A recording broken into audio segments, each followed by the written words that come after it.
అధిక బరువు అనేక సమస్యలకు కారణం. సాహితీ యోగా ఆన్లైన్ క్లాసులో జాయిన్ అవ్వండి. జనరల్ గా ఎవరైనా దొంగతనం చేస్తూ అడ్డంగా దొరికితే ఏం చేస్తాం? పోలీసులకు అప్పగించడమో లేదంటే చిత్తకొట్టడమో చేస్తుంటాం. కానీ ఓ చోట ఈ రెండూ చేయడంతో పాటు మరో పని కూడా చేశారు. అదేంటనుకుంటున్నారా? దొంగను దేహశుద్ధి చేస్తున్న క్రమంలో ఆకలేస్తుందని చెప్పడంతో ఏకంగా పులిహోర తినిపించారు. ఇంతేకాదు, కడుపు నిండా తిన్న తర్వాత అతడిని చితకబాది ఆ తర్వాత పోలీసులకు అప్పగించారు. వినడానికి కాస్త కామెడీగా ఉన్నా ఇది నిజం. తాజాగా వెలుగు చూసిన ఈ ఘటనకు సంబంధించిన దృశ్యాలు ఇప్పుడు సామాజిక మాధ్యమాల్లో వైరల్గా మారుతున్నాయి. ఇందుకు ఈ ఘటన ఎక్కడ జరిగిందనే కదా మీ డౌట్. అయితే ఈ స్టోరీ చూసేయండి.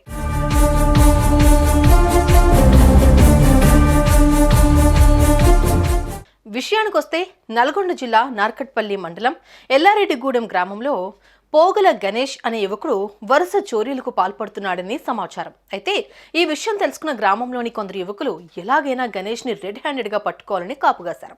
అయితే ఈ క్రమంలోనే గణేష్ ఇటీవల రోజు రాత్రి గ్రామంలోని ఓ ఇంట్లో చోరీకి వెళ్లాడని ఆ యువకులు తెలుసుకున్నారు. ఇక ఇదే మంచి తరుణమని భావించిన యువకులు చోరీ చేస్తుండగా అతని గాడిని రెడ్ హ్యాండెడ్ గా పట్టుకుని ఓ స్తంభానికి కట్టేసి చితక్కొట్టారు.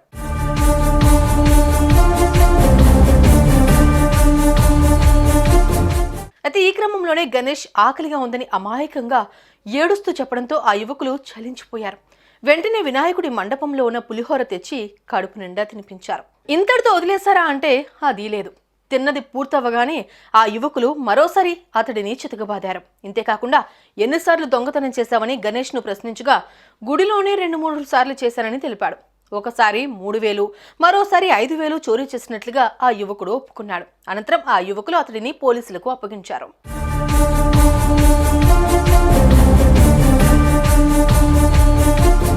ప్రస్తుతం ఈ ఘటనకు సంబంధించిన దృశ్యాలు ఇప్పుడు సోషల్ మీడియాలో వైరల్గా మారుతున్నాయి. దీనిపై కొందరు నెటిజన్స్ ఒక్కొక్కరు కోలా కామెంట్స్ చేస్తున్నారు. కొడితే కొట్టారు కానీ ఆకలి అని అడిగినప్పుడు చేత్తో తినిపించారు చూడు, మీ మంచి మనసుకు శభాష్ అని కొందరు కామెంట్ చేయగా, రే ఎవర్రా మీరంతా అని మరికొందరు కామెంట్ చేశారు.